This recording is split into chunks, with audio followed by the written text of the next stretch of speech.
My name is Gavin Evans, and this is my review of Rosemary's Baby.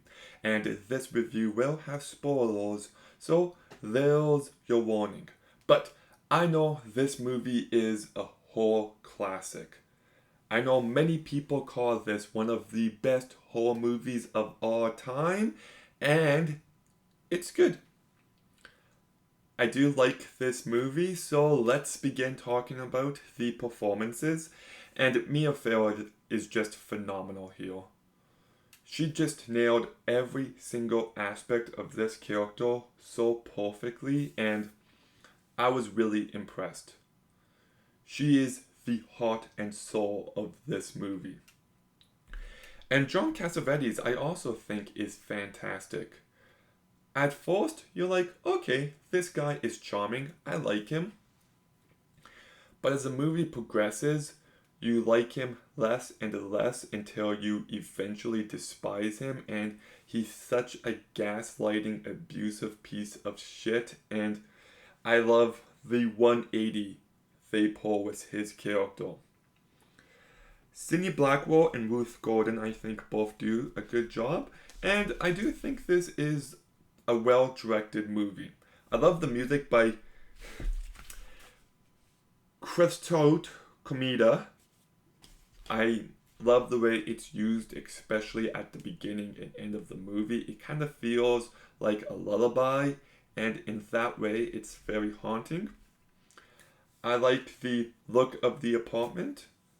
The movie is well shot, and the best part of this movie is just how it explores paranoia and being gaslit, and you just feel this constant escalation about nobody taking this woman seriously, nobody listening to her, and it just really gets under my skin. It is really effective at what it sets out to do, and it all leads to this final 10-minute stretch that just packs a real mean punch.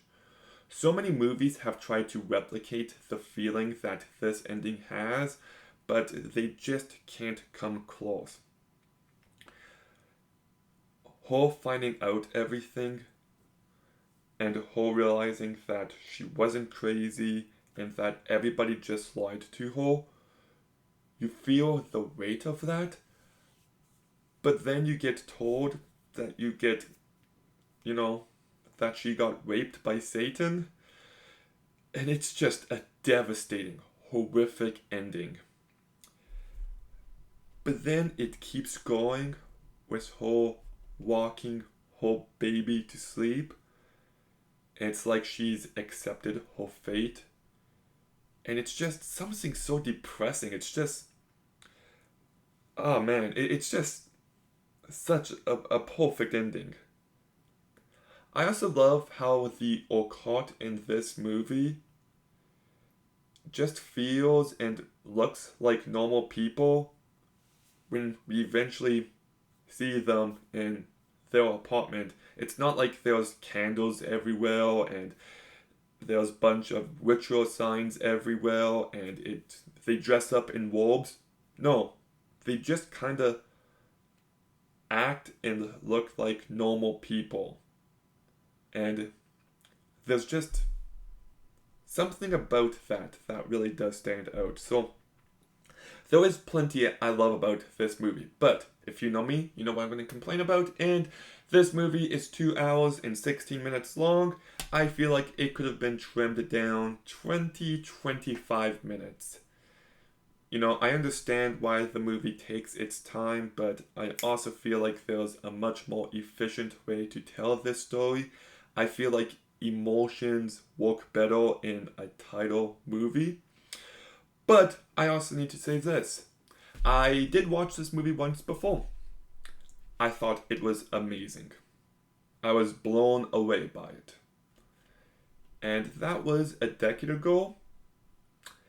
And not once have I had the desire to rewatch this movie. Like, I only rewatched it today because I'm doing a review because a prequel is coming out really soon for it. But, as great as the ending is, the rest of the movie doesn't really stay with you as much, and it's just not a movie I go back to, and rewatchability is a big factor to me.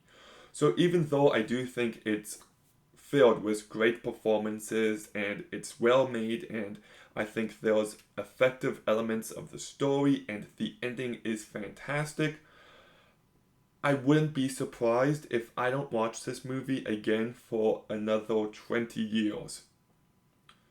So I do like this movie, but my ratings are always based on my own enjoyment, and the movies I give higher ratings to is how likely I'll go back to it. So, Rosemary Baby, I understand the love. I'm not baffled by it, but for me personally, it gets a 7 out of 10. I always say you should leave people wanting more, and this movie left me with wanting a bit less. Not with the ending, but with the first half of the movie especially. Would have liked a bit faster pacing. And say what you will, but those are my honest thoughts. But Rosemary's Baby, what do you think about it? Let me know in the comments down below. Make sure you like, comment, subscribe. Stay tuned for more videos soon. And Gavin, out.